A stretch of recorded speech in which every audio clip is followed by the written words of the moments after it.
ఈరోజు ఆఫీస్ దగ్గర మాట్లాడుకుంటుంటే విన్నాను వసంత. బిడ్డది ఎంత గొప్ప ఉద్యోగం అని తెలుసా? ఎక్కడో లక్షల్లో ఒకరికి అలాంటి ఉద్యోగం వస్తాదట. 10,000 మందున్న పెద్ద కంపెనీకి బాస్ అంటే మాటలా? బిడ్డనలా పొగుడుతుంటే చాలా సంతోషం వేసిందే. అవునయ్యా, అది నా బిడ్డని చెప్పడం కాదు కాని అలాంటి బిడ్డని నేనెక్కడా చూడలేదయ్యా. చిన్నప్పటినుంచి ఎంత బాధ్యతగా ఉండేదో, ఎప్పుడూ చదువు ధ్యాసే. చాలా కష్టపడిందయ్యా. ఇలాంటి బిడ్డ నా కడుపునెందుకు పుట్టలేదని భారతమ్మ ఎన్నోసార్లు అనుకుందయ్యా. ఏదైనా తలరాతయ్యా. లేకపోతే మన కడుపున పుట్టిన బిడ్డని అంత గొప్పింటోళ్లు పెంచడమేంటి, అంత ప్రేమ చూపించడమేంటి? ఇవన్నీ ఒకెత్తైతే మధుబాబు లాంటి భర్త దొరకడం ఒకెత్తయ్యా. మధుబాబే తోడు లేకపోయుంటే అసలేది అయ్యుండేది కాదయ్యా. అవునే, హలుడు పాపు కాదు, దేవుడు పాపు. హలుడు పాపి లేకపోయుంటే మన బిడ్డ నా కసాయి వాడికిచ్చి పెళ్లి చేసుండేవాణ్ణి. ఆ రోజు మన బిడ్డని కాపాడాడు, ఈరోజు నన్ను మనిషిని చేశాడు. హలుడు బాబుకి ఏదిష్టమో చెప్పవే, నా చేతులతో వండి పెడతాను. చాపలంటే చాలా ఇష్టమయ్యా. అయితే రేపే వెళ్ళి భోజనానికి పిలువు ఇద్దరిని. పొద్దున్నే బజార్కి వెళ్ళి మంచి చేపలు తీసుకొచ్చి నేనే వండి పెడతాను, సరేనా? అలాగేనయ్యా, ముందు అన్నం తిను.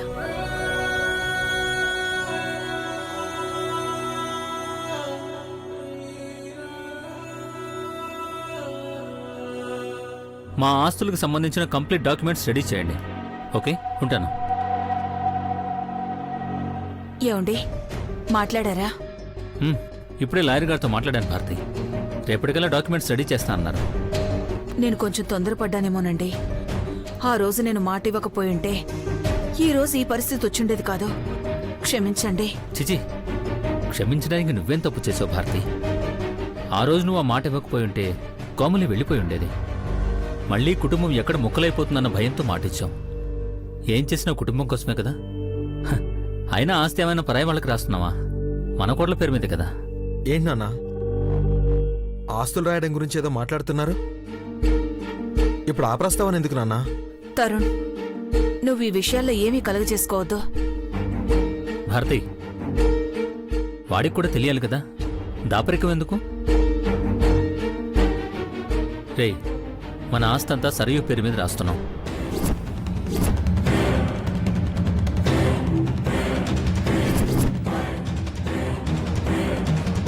ఏం మాట్లాడుతున్నారు నాన్న? ఎన్ని కోట్ల ఆస్తి తీసుకెళ్ళి దాని ఒక్కదాని పేరు మీద రాస్తారా? అసలు అంత అవసరమే వచ్చింది నాన్న? అసలు ఆస్తి ఏ ఒక్కరి పేరు మీద ఉండకూడదు, ఫ్యామిలీ మొత్తం మీద ఉండాలన్నది తాతయ్య ఫిలాసఫీ కదా. ఇప్పుడు దాని ఒక్కదాని పేరు మీద ఎందుకు రాయాలి? అయినా ఆస్తి అంతా దానికిచ్చేస్తే మరి మానసి పరిస్థితి ఏంటి? మృదులకేమీ ఇవ్వరా? తనకేం వద్దని మృదుల ఎప్పుడో చెప్పిందిరా. పైగా తను మంచి పొజిషన్లో ఉంది. 4 సంవత్సరాలాగితే మనకన్నా ఎక్కువ ఆస్తి సంపాదిస్తుంది. పైగా మధు తోడుగా ఉన్నాడు.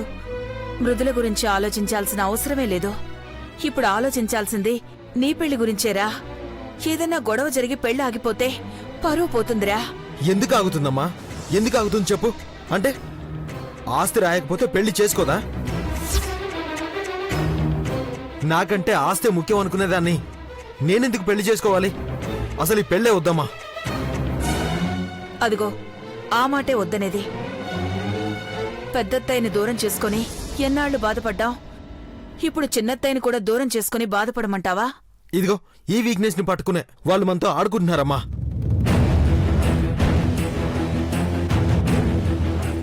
మనుషుల కంటే డబ్బుకు విలువిచ్చే ఆడది ఏం కాపురం చేస్తుందమ్మా? కుటుంబాన్ని ఏం చూసుకుంటుంది? తరుణ్, అలా ఎందుకు అనుకోవాలరా? అమెరికాలో పెరిగొచ్చిన అమ్మాయి. మన అనుబంధాలు సాంప్రదాయాలు ఇంకా తెలియరా? ఏదో అభద్రతా భావంతో రాయమనుండొచ్చు, అంతేగాని వాళ్ళకి ఆస్తులు లేక కాదు కదా. అభద్రతా భావమా? అంటే మనం బాగా చూసుకోవనా? లేకపోతే దానికేమీ ఉంచకుండా ఆస్తంతా ఎవరికో రాసేస్తావనా? అసలంత నమ్మకమే లేనప్పుడు నన్నెందుకు పెళ్లి చేసుకోవాలి? ఇదిగో ఈ వాదనలే వద్దనేది. అయినా రాస్తే ఏమైపోతుందిరా? మనలందర్నీ ఇంట్లోంచి గెంటేసి ఆస్తి మొత్తం పట్టుకునైతే పారిపోదు కదా. చేసినా చేస్తారమ్మా. నాకు అత్తయ్య మీద సరయు మీద అస్సలు నమ్మకం లేదు. ఏదో ప్లాన్తోనే ఇదంతా చేస్తున్నారు. ఏం చేస్తే అది చేయనీరా. కట్టుబట్టలతో రోడ్డు మీద నిలబడ్డానికి కూడా సిద్ధపడే రాస్తున్నాం. నానా, అవునరా, మీరు సంతోషంగా ఉంటే చాలు. మేము ఎక్కడైనా ఎలాగైనా బతికేస్తాం. అయినా అలాంటి రోజు రాదురా. అది కాదు నాన్నా. ఇంకేం మాట్లాడుతూ తరుణ్, అంతా ఆలోచించే నిర్ణయం తీసుకున్నాం. పైగా నీ పెళ్లితో పాటు మానసి పెళ్లి కూడా చేస్తున్నాం. మానసిని ఎంత కష్టపడి ఒప్పించామో తెలుసు కదా. చివరి వరకు దాని మనసు మారకుండా జాగ్రత్తగా చూసుకోవాల్సింది పోయి నువ్వే పెళ్లి వద్దు అది ఇది అంటే ఎలా? ఈసారి ఎలాగైనా సరే మీ ఇద్దరి పెళ్లిళ్ళు ఏ గొడవ లేకుండా జరగలరా. అర్థమైందా? అలాగే నాన్నా, మీకెలా ఇష్టమైతే అలా చేయండి.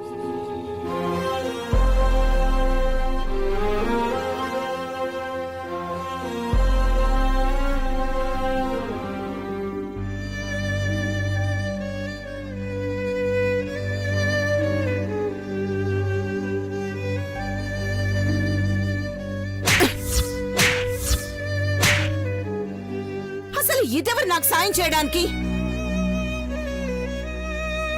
ఇది నా కోడలు కాదు భారతీదేవి.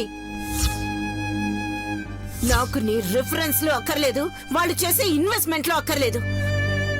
మళ్ళీ ఇంకోసారి ఇన్వాల్వ్ అయ్యావో ప్రాణాలు తీసేస్తా. కేవలం నీ వల్ల ఈ రోజు నాకు ఈ పరిస్థితి వచ్చిందే. వదల్లా, ఎంతకింత నరకం అనుభవించేలా చేస్తాను.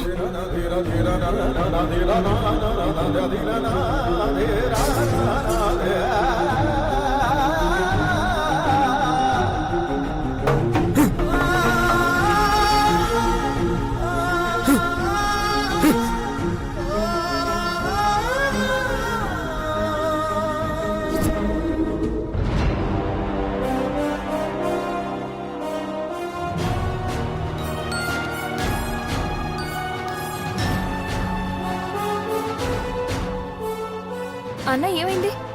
ఏం లేదు. ఏం లేకపోవడం ఏంటన్నా? నువ్వెంత కోపంగా ఉండడం నేను ఎప్పుడు చూడలేదు. ఏమైందన్నా? ఏమవడం ఏంటి? నువ్వు పూజలు చేసేసి కనబడ దేవుడి కల్లా మొక్కి తెగ కష్టపడిపోయి 2 కుటుంబాల్ని ఒక్కటి చేసావు కదా. ఇప్పుడు ఉన్న కుటుంబమే ముక్కలయ్యే పరిస్థితి వచ్చింది మృదుల. మొత్తం రోడ్డు మీద పడిపోతాం మృదుల. ఏంటన్నా ఆ మాటలు? ఎందుకలా అంటున్నావు? తన పేరున ఆస్తి రాస్తే గాని సరయు నన్ను పెళ్లి చేసుకోదంట. కానీ రాసిన మరుక్షణంలో మొత్తం సర్వనాశనం అయిపోతుంది మృదుల. ఎవరిని కలిసి ఉండనివ్వదు, సంతోషంగా ఉండనివ్వదు. అమ్మా నాన్నల్ని కూడా బయటికి గెంటేస్తుంది మృదుల. నువ్వేదో ఊరికే భయపడుతున్నావన్నా. అలా ఎందుకు జరుగుతుంది? అలాగే జరుగుతుంది. దాని బుద్ధంటో నీకు బాగా తెలుసు కదా. సరిగ్గా ఆలోచించు, నీకే అర్థమైపోతుంది.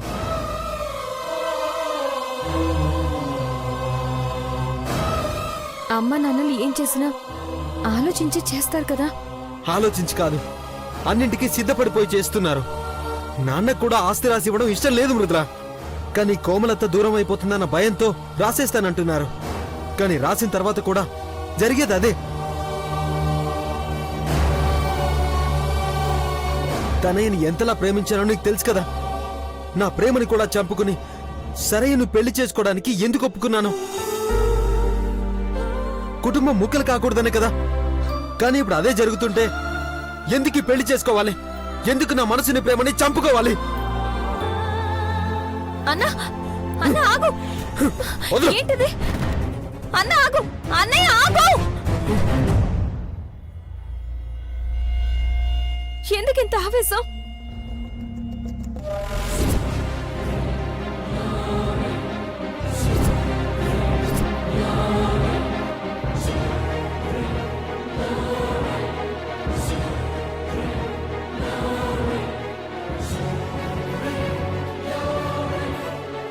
మృదుల, మృదుల, చూడదు మృదుల. అన్న ఏముంది అందులో? చూడండి. వద్దు మృదుల. ఎవరితోనూ చెప్పుకోలేక నా బాధని డైరీలో రాసుకున్నా. ఆ బాధ నా దగ్గరే ఆగిపోను. అంటే ఏంటన్నా? నీ బాధను పంచుకోవడానికి కూడా పనికి రానంత పరాయిదాన్ని అయిపోయానా? అయితే నా బాధ గురించి నువ్వెందుకు పట్టించుకుంటున్నావన్నా? అది వేరు, ఇది వేరు మృదుల. ఈ విషయం గురించి వదిలే. నువ్వు బాధపడుతున్నావని తెలిసి కూడా ఎలా వదిలేయమంటావన్నా? ముందు డైరీ ఇవ్వు. వద్దు మృదుల, ఇవ్వమంటున్నాను కదా. వద్దు. అన్న ఇవ్వు. మృదుల వద్దన్నాను కదా, వదిలే. ఇవ్వకపోతే నా మీద ఒట్టే.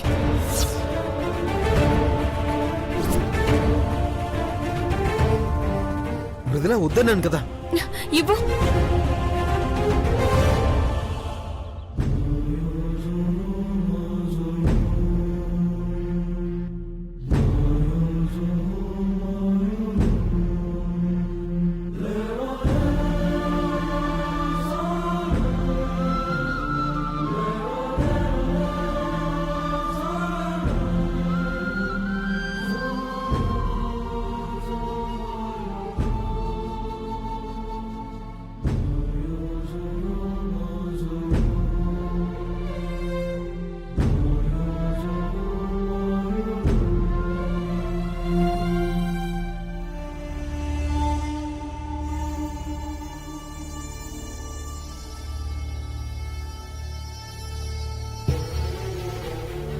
ఏంటన్నా ఇది?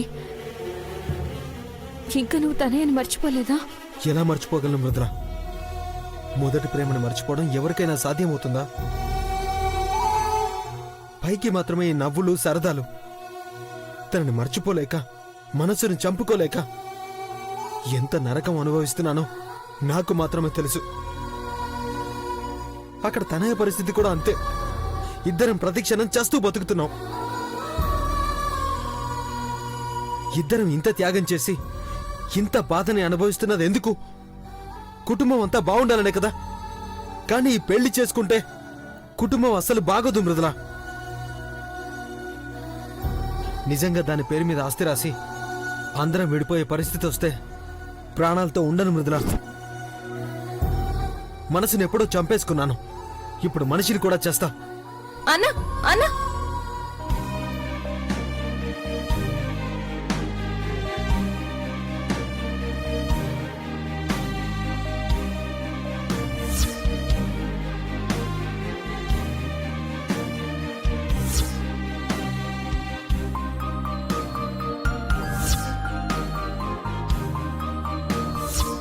తరుణన్న ఇంకా తనే అని మర్చిపోలేదన్నమాట.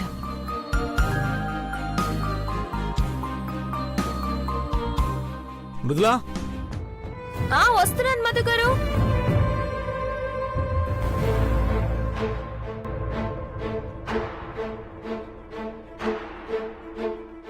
మృదులా, ఏంటి మధు గారు? నువ్వు రూమ్లో కనిపించకపోతేనో ఎక్కడికి వెళ్ళావా అని. తరుణన్నతో మాట్లాడదామని వచ్చాను. అవును, తరుణ్ అంత సీరియస్గా ఎక్కడికి వెళ్తున్నాడు? నువ్వేంటి అదోలా ఉన్నావు? ఏం లేదు మధు గారు, రేపు కోమలి అమ్మగారు వస్తున్నారు కదా. నాన్నగారేమో సరియు పేరు మీద ఆస్తి మొత్తం రాస్తానంటున్నారు. తరుణన్న దానికోసమే టెన్షన్ అవుతున్నాడు. అసలు ఈ ఆస్తి గొడవలంటే అర్థం కావట్లేదు మృదుల. తరుణ్ పెళ్లి చేసుకున్నాక ఆస్తి అంతా సరయుదే అవుతుంది కదా. మరి పిన్ని ఆస్తి రాయమని ఎందుకంత పట్టుబడుతుంది? సరే, ఒకవేళ ఆస్తి సరయు పేరు మీద రాశారనుకుందాం, అప్పుడు సరయు తరుణ్ భార్య అవుతుంది కదా. మరి తరుణ్ ఎందుకు భయపడాలి? ఇద్దరిలో ఎవరో ఒకరు కాంప్రమైజ్ అవ్వకపోతే పెద్ద గొడవలు అవుతాయి మృదుల. పెళ్లి కూడా జరుగుతుందో లేదో తెలియదు. కోమలి పిన్ని అస్సలు కాంప్రమైజ్ అవ్వదు. తరుణ్ని ఎలాగోలా ఒప్పించాలి. నీ మాట వింటాడు కదా మృదుల, నువ్వే గట్టిగా చెప్పి చూడు. చెప్పాను మధు గారు, కేవలం ఇది ఆస్తికి సంబంధించిన విషయం అయి ఉంటే ఎలాగలా ఒప్పించి ఉండేదాన్ని. కానీ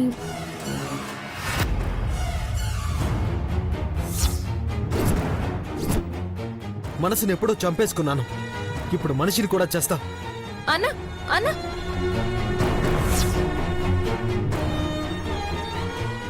ఇప్పుడు ఈ విషయం మధు గారికి తెలిసి ఎలా స్పందించినా అందరికీ తెలిసి ఇంకా పెద్ద గొడవ అవుతుంది. ప్రస్తుతానికి తెలియకపోవడమే మంచిది. చెప్పు మృదుల, వేరే ఏదో విషయం అన్నా. అదే మధు గారు, ఆస్తి రాశాక అమ్మని నాన్నని బయటికి పంపించి అందరినీ ఎక్కడ దూరం చేస్తుందోనని అన్న భయపడుతున్నాడు. ఇలా భయపడుతూ పోతే ప్రతి చిన్న విషయానికి భయపెడుతూనే ఉంటుంది మృదుల. అయినా మామయ్య గారు ఒకసారి నిర్ణయం తీసుకున్నాక ఇంకా దాని గురించి ఆలోచించడం అనవసరం. ఏదేమైనా తరుణ్ని ఒప్పించాలి. ఏ చిన్న గొడవ జరిగినా తరుణ్ సరయుల పెళ్లితో పాటు మానసి పెళ్లి కూడా అప్సెట్ అవుతుంది. మళ్ళీ కథ మొదటికొస్తుంది మృదుల. ఒకసారి తరుణ్తో మాట్లాడాలి. ఆ, ఆ, అన్న బయటికి వెళ్ళినట్టున్నాడు మధు గారు. ఎక్కడికి వెళ్ళాడో ఏమో టెన్షన్గా ఉంది. నువ్వేం టెన్షన్ పడకు మృదుల. రిలాక్స్ అవ్వడం కోసం అలా రోడ్ చివరి వరకు వెళ్ళి ఫ్రెండ్స్తో మాట్లాడి వస్తుంటాడు. సరే వెళ్ళి తీసుకొద్దాం పద. ఆ. పద. నాన్నకెప్పుడు ఎదురు చెప్పింది లేదురా, కానీ ఈ విషయంలో నా వల్ల కావడం లేదు. వాళ్ళ ఇంటెన్షన్ ఏంటో క్లియర్గా తెలుస్తుంది. అయినా నాన్నెందుకు ఇలాంటి నిర్ణయం తీసుకున్నారో అర్థం కావడం లేదు.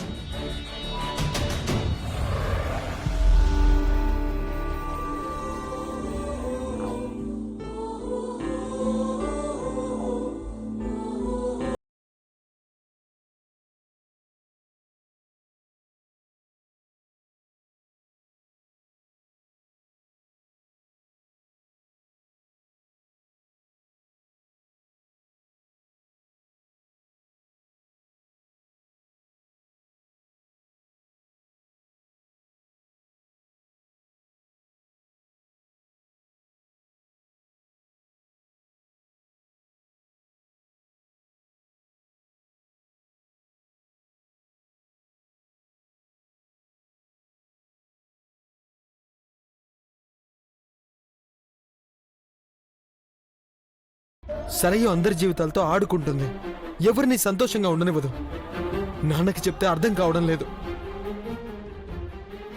తెలిసి తెలిసి అలాంటి స్వార్థపరాల్ని ఎలా పెళ్లి చేసుకోమంటావు? నరకంగా ఉంది తనయ్య.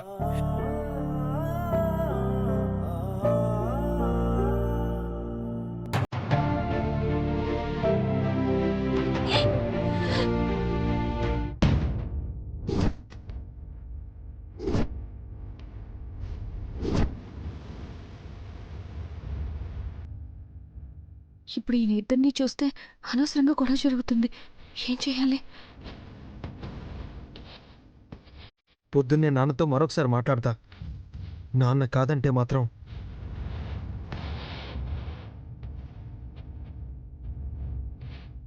నువ్వు వెళుతానే. మధుగారు, మధుగారు ఆపండి. మధుగారు, మృదులా, ఎవరో అర్జున్ తరుణాలనే ఉన్నారు.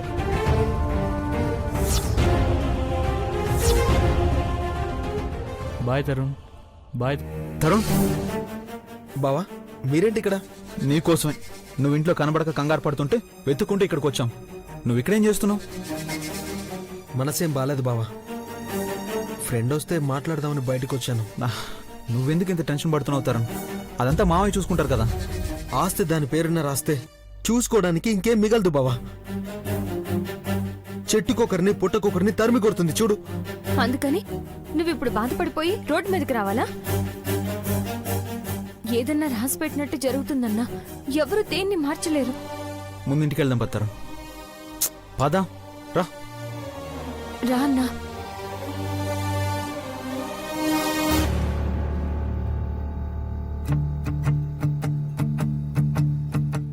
మృదులా, ఇంకా వంటగదిలోనే ఉన్నావు, ఆఫీస్కి వెళ్ళడం లేదా? లేదమ్మా, ఈరోజు ఇంటి నుంచే కాల్స్ అటెండ్ చేస్తాను. అమ్మా, ఈరోజు కోమలమ్మ గారు వస్తున్నారు కదా? ఈ పాటికి ఫ్లైట్ కూడా దిగేసుంటుంది. ఇంకో గంటన్నరలో వచ్చేస్తుంది. నాకెందుకో భయంగా ఉందమ్మా. భయమా? భయం ఎందుకే? ఆస్తి రాసిచ్చేస్తున్నావనా? నువ్వు కూడా తరుణ్లా మాట్లాడుతున్నావేంటమ్మా? పరిస్థితులన్నీ నీకు తెలుసు కదా.